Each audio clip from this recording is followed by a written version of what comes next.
और चलिए खबरों में आगे बढ़ रहे हैं और सीकर जिले के श्रीमाधोपुर शहर में दोपहर को सीकर बाजार स्थित ज्वेलर्स की दुकान पर उस वक्त अफरा तफरी मच गई जब सोना खरीदने के बहाने आई एक महिला को गहने चुराते हुए रंगे हाथों पकड़ लिया गया। महिला दो युवकों और एक अन्य महिला के साथ दुकान पर आई थी और दुकान में घुसते ही इन लोगों ने दुकानदार को बातों में उलझा लिया और वारदात को अंजाम देने लगे। ये कैसे हुआ, ये तस्वीरें भी इसकी सामने आई। ये आप देखिए, दो महिलाएं दुकान में आई हैं और दोनों जो हैं इस दौरान जो है बातचीत में लग जाती हैं और उसके बाद ध्यान भटका करके ये आप देखिए कैसे सामान निकाल लेती हैं। मुख्य आरोपी महिला ने मौके पर 4 सोने की बालियां मुंह में छुपा ली, जबकि एक सोने की बाली को दुकान के गद्दे के नीचे छिपा दिया। दुकानदार को महिला की हरकतों पर शक हुआ, जिसके बाद दुकानदार ने महिला से सख्ती से पूछताछ की। जब महिला से मुंह खोलने को कहा गया तो उसके मुंह से गहने बरामद हुए। घटना के बाद महिला के साथ आए 2 युवक और एक अन्य महिला मौका देखकर फरार हो गए। पीड़ित ने पुलिस थाने में घटना की जानकारी दी और महिला को पुलिस के हवाले कर दिया गया, लेकिन ये पूरी घटना का सीसीटीवी फुटेज भी सामने आया।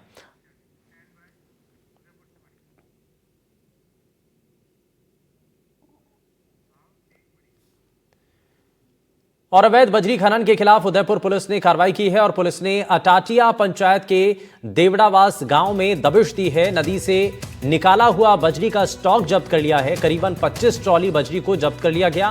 वहीं पुलिस ने खनन विभाग को इसके बारे में जानकारी दी है, कार्रवाई की सूचना दी है। और उदयपुर से खबर, जहां करीबन 25 ट्रॉली बजरी को जब्त कर लिया गया। पुलिस ने खनन विभाग को इसके बारे में जानकारी दी है। अवैध बजरी खनन से जुड़ी ये जानकारी, जहां पर पुलिस ने अटाटिया पंचायत के देवड़ावास गांव में दबिश दी है। नदी से निकाला हुआ बजरी का जो स्टॉक है वो जब्त कर लिया गया है। करीबन 25 ट्रॉली बजरी जो कि फिलहाल जब्त कर ली गई है।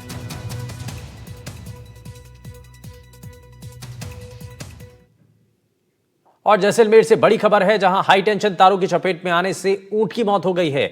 सूचना मिलने पर पशु प्रेमी और ग्रामीण मौके पर पहुंचे और ग्रामीणों ने ऊंट की मौत पर नाराजगी जताई है। ग्रामीणों ने प्रशासन पर लापरवाही का आरोप लगाया है। बिजली के तार ढीले होने की वजह से यह हादसा हुआ, यह ग्रामीणों ने कहा है। भीमसर मुलाना सरहद की यह घटना बताई जा रही है, जहां पर बिजली के तारों की चपेट में आने से ऊंट की मौत हो गई है। हाई टेंशन तारों की चपेट में ऊंट आ गया और इस दौरान ये जानकारी मिली। सूचना मिलने पर जो पशु प्रेमी हैं, आसपास के जो ग्रामीण हैं, वो मौके पर पहुंचे और उन्होंने ऊंट की मौत को लेकर के प्रशासन पर लापरवाही का आरोप लगाया है और कहा है कि अगर प्रशासन की ये लापरवाही इसी तरीके से जारी रही तो आगे भी हादसा होता रहेगा। लेकिन ऐसे हादसे रोकने के लिए प्रशासन को सजग होना चाहिए था, लेकिन लापरवाही लगातार बरती गई। ये एक मुलाना गांव के सरहद में आज राज्य पशु ऊँटनी की दर्दनाक मौत हो गई। सिर्फ ये हाइट है इसकी 5 फीट हाइट में तारें झूल रही है। बिजली विभाग को कई बार इन्होंने अवगत भी करवाया, लेकिन किसी ने ध्यान नहीं दिया इसके ऊपर बिजली विभाग की तरफ से। और आज राज्य पशु ऊँटनी जो अपने बच्चा अभी तक जिंदा है और ये माँ आज अलविदा हो गई है। और जयपुर से बड़ी खबर है, जहां स्पीकर से कांग्रेस विधायकों का प्रतिनिधि मंडल मिला है। नेता प्रतिपक्ष टीकाराम जूली के नेतृत्व में विधायक पहुंचे हैं स्पीकर के पास। विधायक कंवरलाल मीणा की सदस्यता रद्द करने की मांग है और समितियों के मुद्दे पर भी स्पीकर से इस दौरान चर्चा की गई है। समितियों के मुद्दे पर भी स्पीकर का ध्यान आकर्षित किया गया है और इस दौरान स्पीकर से जो नेता प्रतिपक्ष और उनका जो प्रतिनिधि मंडल है वो मिलने के लिए पहुंचा है। इसकी तस्वीरें भी आप देख रहे हैं। स्पीकर से जब कांग्रेस विधायकों का एक प्रतिनिधि मंडल मिलता है तो नेता प्रतिपक्ष टीकाराम जूली के नेतृत्व में सभी विधायक पहुंचते हैं और विधायक कंवरलाल मीणा की सदस्यता रद्द करने की यहां पर जो बात है वो सामने आई। समितियों के मुद्दे पर भी स्पीकर से इस दौरान चर्चा की गई है और समितियों के मुद्दे पर स्पीकर का ध्यान आकर्षित किया गया। आज हम वापिस जो है, आज चौथा ज्ञापन हमने स्पीकर महोदय को दिया है और मैं समझता हूं कि एक देश के अंदर 2 कानून किस प्रकार से हो सकते हैं, ये भारतीय जनता पार्टी के द्वारा चुने हुए लोग और आज संवैधानिक पदों पे बैठने के बाद जिस प्रकार के निर्णय कर रहे हैं, उससे साफ देखा जा सकता है हमारी लड़ाई संविधान को लेके है। संविधान के तहत ये कानून है कि किसी भी सदस्य को, चाहे वो लोकसभा का सदस्य हो चाहे विधानसभा का सदस्य हो, 2 साल से अधिक की सजा होती है तो उसको तुरंत तत्काल प्रभाव से उसकी सदस्यता खत्म कर देनी चाहिए। और राजस्थान विधानसभा अध्यक्ष वासुदेव देवनानी ने विधायक कंवरलाल मीणा के मामले में राज्य के महाधिवक्ता को तुरंत अपनी विधिक राय राजस्थान विधानसभा सचिवालय को भेजे जाने के निर्देश दिए हैं। और देवनानी ने उम्मीद जताई है कि महाधिवक्ता की राय 1-2 दिन में राजस्थान विधानसभा सचिवालय को आवश्यक रूप से प्राप्त होगी। और आपको बता दें कि विधानसभा अध्यक्ष वासुदेव देवनानी ने कहा है कि राज्य के महाधिवक्ता से राजस्थान विधानसभा को विधिक राय प्राप्त होते ही विधायक कंवरलाल की विधानसभा सदस्यता को समाप्त किए जाने के बारे में तत्काल रूप से विधि सम्मत और न्याय सम्मत निर्णय इस पर लिया जाएगा। तो ये इस दौरान जो है वो जानकारी सामने आई है।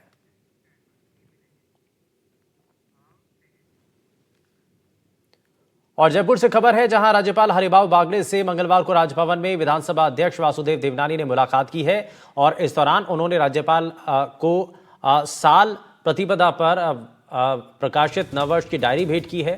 और राज्यपाल ने वर्ष प्रतिपदा पर प्रकाशित नववर्ष डायरी की सराहना की। विधानसभा अध्यक्ष देवनानी और राज्यपाल हरिभाऊ बागड़े ने इस दौरान विभिन्न विषयों पर संवाद भी किया है।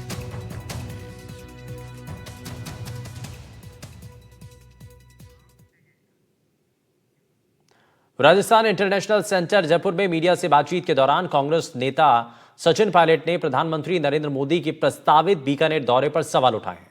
पायलट ने कहा कि प्रधानमंत्री कई बार राजस्थान आए, चुनाव से पहले भी और बाद में भी, लेकिन हर बार सिर्फ भाषण देकर लौट जाते हैं।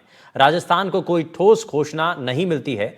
साथ ही पायलट ने केंद्रीय बजट को लेकर के भी सवाल उठाए हैं।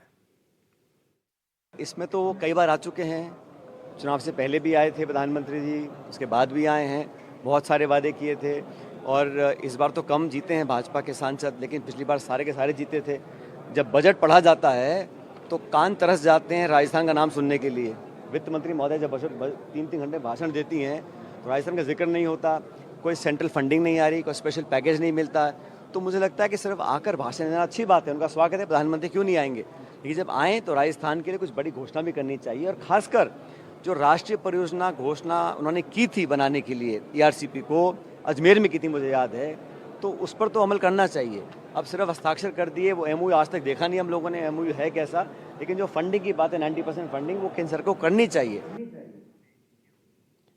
राजस्थान सरकार के UDH मंत्री झाबर सिंह खर्रा मंगलवार को खाटू श्याम जी पहुंचे। और इस दौरान खर्रा ने कस्बे के लामिया रोड पर राधा रानी गेस्ट हाउस में पहलगांव के सच्चे सपूतों को श्रद्धांजलि आयोजित करते हुए रक्तदान शिविर में हिस्सा लेकर रक्तदाताओं का हौसला बढ़ाया। इस दौरान UDH मंत्री झाबर सिंह खर्रा ने कहा कि ऑपरेशन सिंदूर के बाद सेना ने जो पराक्रम दिखाया उससे हर भारतवासी गौरवान्वित है।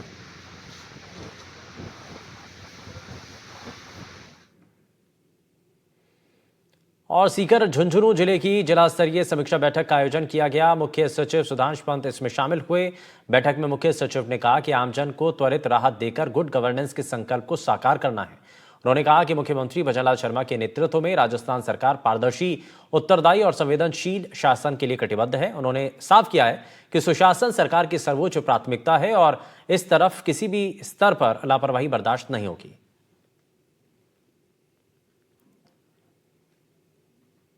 ऑपरेशन सिंदूर की सफलता के बाद देश की नारी शक्ति के सम्मान में बीजेपी ने मंगलवार को सिंदूर यात्रा निकाली। राजधानी जयपुर के हवा महल क्षेत्र में निकाली गई ये यात्रा हवा महल से छोटी चौपड़ तक निकाली गई। यात्रा के माध्यम से नारी शक्ति के राष्ट्र निर्माण में योगदान का संदेश दिया गया। सैन्य शौर्य और जो महिला शक्ति है, मातृशक्ति है, उनको समर्पित इस यात्रा में हजारों महिलाओं ने हिस्सा लिया। और साथ ही सीएम भजनलाल शर्मा के साथ साथ उनकी पत्नी भी इस तिरंगा यात्रा में शामिल हुई। पहली बार सीएम के साथ उनकी पत्नी ने मंच साझा किया। साथ ही डिप्टी सीएम दिया कुमारी ने महिलाओं की बड़ी संख्या के साथ इस यात्रा का नेतृत्व किया। इस सिंदूर यात्रा को खुद सीएम भजनलाल शर्मा ने संबोधित किया और क्या कुछ कहा, जरा दिखाते हैं आपको।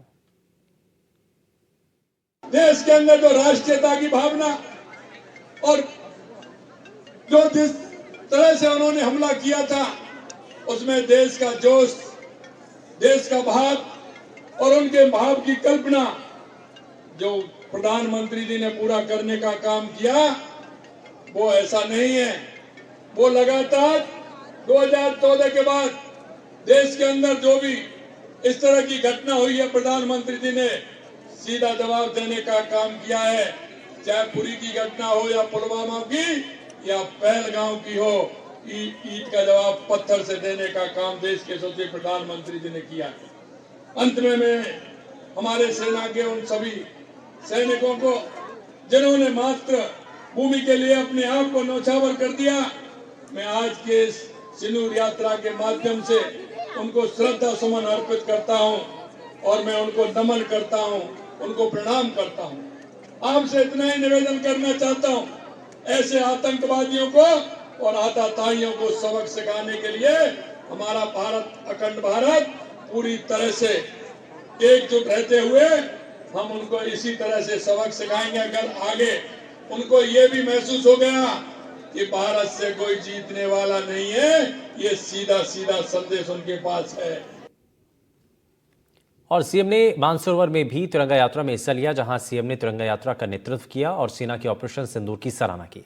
सीएम हाथ में तिरंगा लेकर कई किलोमीटर तक चले। साथ ही सीएम ने तिरंगा यात्रा को संबोधित करते हुए कहा कि जब जब जरूरत पड़ी सेना ने दुश्मन को माकूल जवाब दिया और पीएम मोदी के नेतृत्व में ये लगातार जारी है। यशस्वी प्रधानमंत्री नरेंद्र मोदी जी के नेतृत्व में कोई भी घटना हुई हो, जवाब जिस तरह का हुआ है आपने देखा है, चाहे पुरी हो, चाहे पुलवामा हो, चाहे पहलगाम हो, ये आप सबने देखा है और दुनिया की नजरें भी हैं। पूरी दुनिया देख रही है कि भारत वो शक्ति है, वो ताकत है, इसका मुकाबला कोई नहीं कर सकता। ये अंदर घुस के मारने वाले हैं, भारत अंदर घुस के मारने वाला है। इसलिए मैं कहना चाहता हूँ, देश की एकता के लिए, देश की अखंडता के लिए, हमारे सैनिकों के सम्मान के लिए, हमारी माता बहनों के सम्मान के लिए हमारे पूरे देश के अंदर ये तिरंगा यात्रा चल रही है। ऑपरेशन सिंदूर की सफलता और भारतीय सेना के अदम्य साहस, पराक्रम और शौर्य के सम्मान में बूंदी शहर में ऐतिहासिक तिरंगा यात्रा विशाल रूप में निकाली गई। कार्यक्रम का शुभारंभ लोकसभा अध्यक्ष ओम बिरला ने किया। तिरंगा यात्रा में सभी समाज के प्रमुख धार्मिक गुरु भी शामिल हुए। बड़ी संख्या में महिला, पुरुष, युवाओं ने बढ़ चढ़कर हिस्सा लिया। शहर की सड़कें भारत में मां के जयकारों के नारों से गूंज उठी और तिरंगा यात्रा शहर के आज़ाद पार्क से शुरू हुई, जो कोटा रोड होते हुए अहिंसा सर्किल और इस दौरान जो है शहीद स्मारक पर जाकर के खत्म हुई। इस दौरान एनडीटीवी से बातचीत में लोकसभा स्पीकर ओम बिरला ने ऑपरेशन सिंदूर को केवल सैन्य कार्रवाई नहीं, बल्कि भारत की शक्ति के संकल्प और सिंदूर की रक्षा का प्रतिशोध भी बताया। लोकसभा अध्यक्ष ओम बिरला जो है खुद बूंदी में तिरंगा यात्रा में शामिल हुए हैं। आप तस्वीरों में देख सकते हैं किस तरीके से लोकसभा अध्यक्ष जो है शामिल हुए हैं और तिरंगा यात्रा में जो है कुछ प्रतिनिधित्व कर रहे हैं। हम सीधा जानने की कोशिश करेंगे। सर, बूंदी में तिरंगा यात्रा निकाली गई है, सेना का शौर्य जो है देश भर में याद किया जा रहा है, किस तरीके से? भारत के शौर्य, वीरता, संयम को सलाम है, जो हमेशा देश रक्षा के लिए खड़े रहते हैं। इस देश में जब तक आतंकवाद समाप्त नहीं होगा, ऑपरेशन सिंदूर चालू रहेगा। आतंकवाद की हर गतिविधियों के खिलाफ, आतंकवाद की हर घटना के खिलाफ इससे गंभीर परिणाम उन देशों को भुगतने पड़ेंगे जो आतंकवाद को संरक्षण देते हैं। भारत माता की सबूत देश रक्षा के लिए तिरंगा लेकर चलते हैं, तो हम सबको गर्व है उस तिरंगा पर, भारत की शान पर, भारत के गौरव पर, भारत के सम्मान पर, भारत की प्रतिष्ठा पर, और भारत की प्रतिष्ठा पर कभी आँच नहीं देंगे, चाहे कुछ भी करना पड़ेगा। हमारे साथ लोकसभा अध्यक्ष ओम बिरला, एनडीटीवी इंडिया के लिए मैं बूंदी से सलीम अली। और कोटा से बड़ी खबर है, जहां दो ट्रकों की टक्कर हुई है और टक्कर के बाद आग लग गई है। कोटा से दमकल विभाग की टीम मौके पर पहुंची है और आग पर काबू पाया गया है। डाबी चमन चौराहे के सामने यह हादसा हुआ है और ये जो है अब तस्वीरें भी सामने आई हैं। आप देखिए, दो ट्रकों के बीच ये भीषण टक्कर हो गई है और इस दौरान टक्कर के बाद बहुत भयंकर वहां पर आग लगती है। ये आप देखिए, आसपास जो है आग वहां पर दोनों ट्रकों के अंदर, क्योंकि इस भीषण टक्कर के बाद बढ़ जाती है, लग जाती है। और कोटा से हालांकि दमकल विभाग की टीम तुरंत मौके पर पहुंचती है और आग पर काबू पाया जाता है।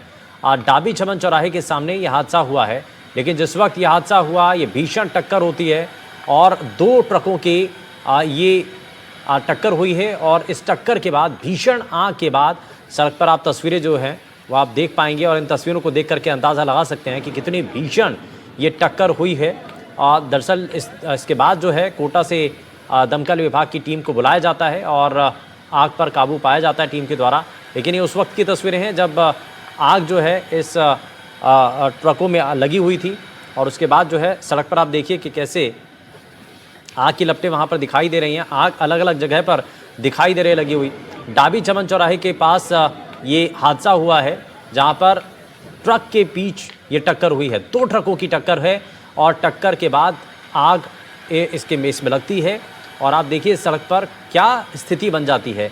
वहाँ पर आप देखेंगे तो आग ही आग आपको आसपास नज़र आएगी और कोटा से हालांकि दमकल विभाग की जो टीम है वो मौके पर पहुंचती है और तुरंत ही इस आग पर काबू पाने का, ये आप देखिए, ये क्योंकि दमकल विभाग की टीम जो कि आग पर काबू पाने के लिए ये देखिए आप लगातार प्रयास कर रहे हैं। आग पर काबू पाने की कोशिश की जा रही थी, लेकिन फिलहाल जानकारी मिल रही है कि कोटा से पहुंची जो दमकल विभाग की टीम है उन्होंने आग पर काबू पा लिया है।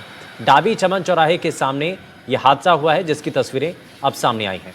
तो कोटा से दमकल विभाग की टीम मौके पर पहुंची है जिन्होंने आग पर काबू पाने के लिए हर संभव प्रयास किया और अभी फिलहाल जानकारी मिल रही है कि आग पर काबू पा लिया गया है। 2 ट्रकों की टक्कर हुई है और टक्कर के बाद ये आग लगी है। शाकिर अली हमारे संवाददाता जुड़ गए हैं। शाकिर, क्या जानकारी मिल रही है? 2 ट्रकों की टक्कर और ये भीषण जो हादसा है वो होता है, उसकी तस्वीरें भी सामने हैं। जहां देख रहे हैं वहां पर आग ही आग नजर आ रही है। जी देखिए, बिल्कुल ये डाबी जो है बूंदी जिले का डाबी क्षेत्र है, उदयपुर ये हाईवे है, वहाँ की ये घटना है। क्योंकि कोटा अग्निशमन विभाग को सूचना मिली थी कि दमकलें कोटा से जो है, कोटा के नजदीक डाबी पड़ता है, तो अग्निशमन विभाग की दमकलें कोटा से वहाँ मौके पर पहुंची थी और आग पर काबू पाया गया। दोनों ट्रकों में पहले भिड़ंत हुई और उसके बाद में दोनों ट्रकों में आग लग गई और आग ने एकदम विकराल रूप धारण कर लिया। एक ट्रक में जो है कोयला भरा हुआ था और दूसरे ट्रक में पत्थर भरे हुए थे। तो फिलहाल कोई जो दोनों ट्रकों के चालक है वो दोनों जो है समय से ही गाड़ी से नीचे उतर गए थे, उन्होंने अपनी जान बचा ली थी। लेकिन जो दोनों ट्रक है उसमें भीषण आग लगी और कोटा से जो है 2 दमकलें मौके पर पहुंची और दोनों दमकलों की मदद से आग पर काबू पाने का प्रयास किया गया। कुछ हद तक आग पर काबू पा भी लिया गया है। क्योंकि हाईवे है तो जब हादसा हुआ तो लंबी लंबी कतार जाम भी लग गया, आसपास जो लोग थे वो भी जमा हो गए। लेकिन रात की बात यह है कि दोनों ट्रकों की आग पे अब काबू पा लिया गया है, लेकिन दोनों ट्रक पूरी तरह से जल गए हैं। उसमें जो कोयला रखा हुआ था, कोयले की वजह से एक ट्रक में आग ज्यादा लगी, दूसरे ट्रक में जो है पत्थर उसमें था, स्टोन उसमें जा रहा था। तो वो दो जब उनकी टक्कर हुई आपस में तो उसके बाद आग फैलती चली गई और कोयले वाला जो ट्रक था वो पूरी तरह से जल गया है। ठीक है, बहुत शुक्रिया शाकिर इस पर जानकारी देने के लिए।